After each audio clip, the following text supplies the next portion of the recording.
Ah yes, speedrunning. The act of playing a game you love for the millionth time and making it as short as possible. So we rush off to the block mall where we quickly beat up some of the locals for not being subscribed to me and get our first level up of the run. We also light the rest of the locals on fire because they came to check what happened and we don't want any of that. However, some monsters in the crowd were really strong. So I wasted a bunch of time by trying to kill them, which also gets me to the first point I can improve on in the run. I spent way too much time killing random shit. The second point I learned in the underground passage. Since I did this run, I've watched speedrunners that are way better than me do this run. First of all, they do Act 1 with Poison Creeper. They also don't use Molten Boulder, cause it's slow and only useful for killing fire immunes. I also realized that I should bring more potions next time, because they make the game a lot less panicky.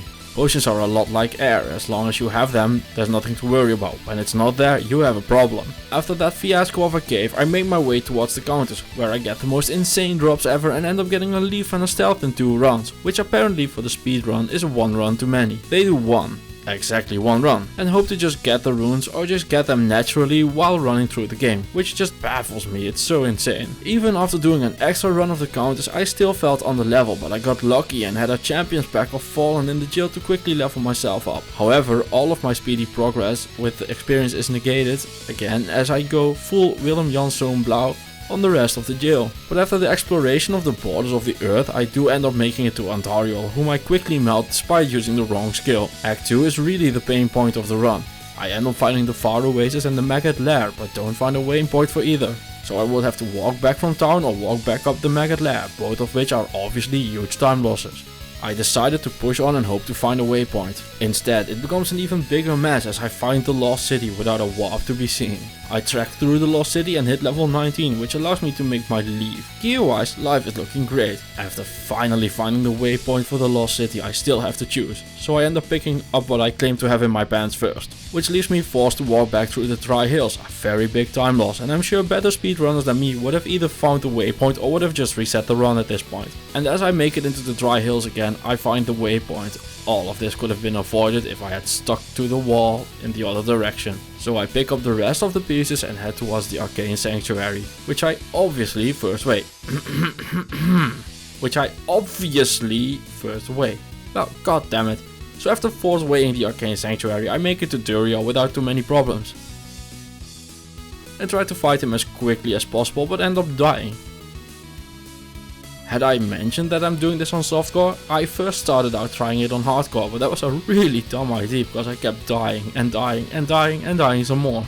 Because even though top runners make speedrunning look very easy, it's insanely difficult. And with that I head into Act 3 where the difference becomes really obvious. While at 101:30 I am very busy killing random stuff I should just skip. The world record was done. They had killed Bill at this point. And I'm literally not even halfway through the game. And I thought I was really pushing it as well. In the sewers I quickly encounter the chest, which means it's time to turn around and turn the other way. The sewers are nothing but the kindest as I immediately find my level 2 because of that. The only thing that could have gone better is if I had just found level 2 immediately, but nonetheless I'm ecstatic about my sewers map. My Act 3 maps keep being amazing as I get the most blessed RNG in the Durance of Hatred. My maps were so good that I didn't even realize it at first and kept walking.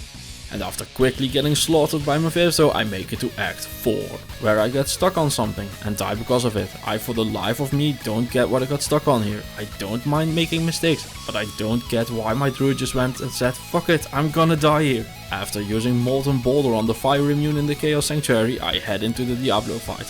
When I'm doing one of my solo self-found runs, this is already one of the hardest fights in the game. Diablo normal does not mess around.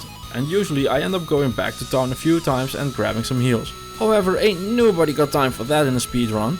So after I run out of potions, I just go full pedal to the metal and pray for the best. Luckily, 1 is not 0 and I end up killing Diablo while not having any heal and being on the brink of death. Luckily, it saved a few seconds over going back to town.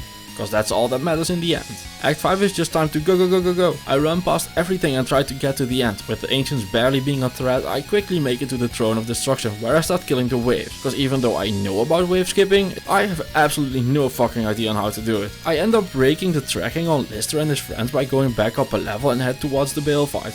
All I'm hoping for is for him to not make a bunch of clones, because every time that happens, I need to despawn them by going back to town for 8 seconds. So the fight starts and he immediately clones himself.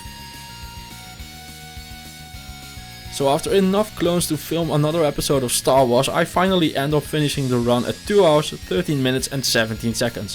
Which, while being more than 70 minutes slower than the world record, still would get me 29th place on the leaderboard. However, there is a problem. I had insane luck with the counters and my Act 3 maps, which will be very hard to replicate. So now I'm going to have to beat my own time, probably with worse RNG to boot. Honestly though, I think I could knock off about 30 minutes of this run without too many problems. My goal however is to be in the top 10 of the leaderboard, which won't be an easy feat. But for now though, thank you for watching, see you in the next one, bye bye.